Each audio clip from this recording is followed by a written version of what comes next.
అందరికీ నమస్కారం. ఓం divine nine channel కు స్వాగతం.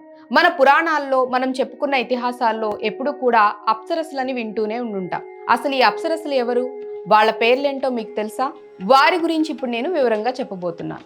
దేవలోక సౌందర్యంతో తాపసులను కూడా వెంట తిప్పుకున్న అప్సరసలను గురించి కథలు ఆధ్యాత్మిక గ్రంథాలలో కనిపిస్తాయి. మహర్షులు తపస్సును తలపెట్టడం, ఆ తపస్సులను భగ్నం చేయటానికి దేవేంద్రుడు అప్సరసలను పంపించడం గురించిన కథలను విన్నాం. అలా మహర్షుల మనసులను మళ్లించటంలో కొంతమంది అప్సరసలు విజయాన్ని సాధిస్తే మరికొంతమంది మహర్షుల ఆగ్రహావేశానికి గురై శాపాలు భరించారు. అలాంటి అప్సరసల్లో ముందుగా రంభ పేరు వినిపిస్తుంది. రంభ హిందూ పురాణాల్లోని ఒక ప్రసిద్ధ అప్సరస ఈవిడ. ఆమె అద్భుతమైన అందం, నాట్యం, గాన కళలకు పేరుగాంచింది. సముద్ర మదనంలో జన్మించిన ఈమె ఇంద్రాణి ఆస్థానంలో ముఖ్య అప్సరసల్లో ఒకరు. విశ్వామిత్రుని తపస్సును చెడగొట్టడానికి ఇంద్రుడిచే పంపబడి దాని ఫలితంగా ఆమె శాపానికి కూడా గురైంది.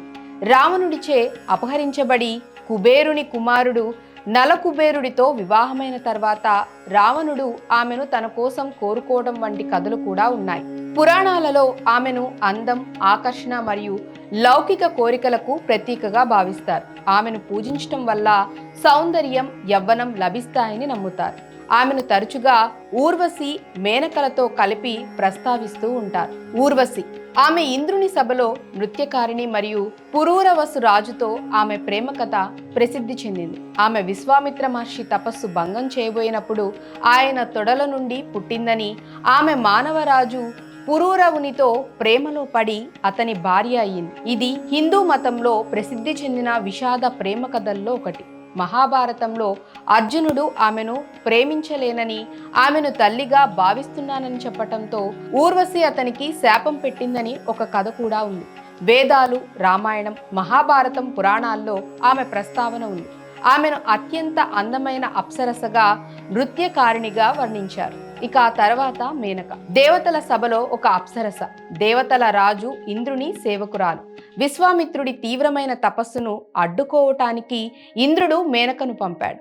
మేనక విశ్వామిత్రులకు శకుంతల జన్మించింది. ఈ కథ మహాభారతంలో భాగం. క్షీరసాగర మదనంలో జన్మించిన వారిలో మేనక కూడా ఒకరు. సౌందర్యానికి, వాంఛలకు చిహ్నంగా పురాణ కథలలో ముఖ్యమైన పాత్ర పోషించింది. మిగతా అప్సరసులుగా తిలోత్తమ, ఘృతాచి, సహజన్య, నిమ్లోచ, వామన, మండోదరి, సుభోగ, విశ్వాచి, విపులానన, భద్రాంగి, చిత్రసేన, ప్రమోచన, ప్రమ్లోద, మనోహరి, మనోమోహిని, రామ, చిత్రమధ్య, సుభానన, సుకేసి, నీలకుంతల, మన్మదోద్దపిని, అలంబృష, మిశ్రకేసి, పుంజిక స్థల, క్రతుస్థల, వలాంగి, పరావతి, మహారూప, శశిరేఖ ఇలా కొంతమంది అప్సరసులు కూడా ఉన్నారని పురాణ కథలు చెప్తున్నాయి.